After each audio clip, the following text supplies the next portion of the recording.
নমস্কার সকলকে। আজকে নিয়ে চলে এসেছি একটা সহজ মিষ্টির রেসিপি, আর যেটা কিন্তু শুধুমাত্র দুধ আর চিনি দিয়ে আপনারা তৈরি করে ফেলতে পারবেন। আর দেখুন কতটা সফট হয়েছে। তো চলুন শুরু করা যাক।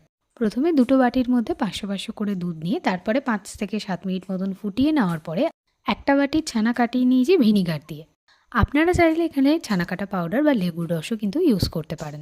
এরপরে একটা কড়ার মধ্যে আরেকটা বাটির দুধ নিয়ে নিয়েছি। তারপর এর মধ্যে দিয়ে দিলাম 1 চিমটি মতো নুন।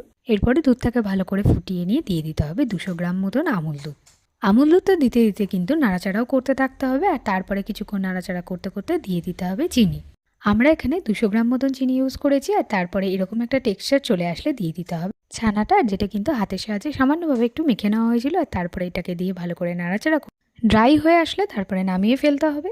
এরপরে নিয়ে নিয়েছি আমরা একটা ফয়েল পেপার আর বাটার পেপার। আপনারা চাইলে এর বদলে অন্য কোনো কন্টেনারও ইউজ করতে পারেন।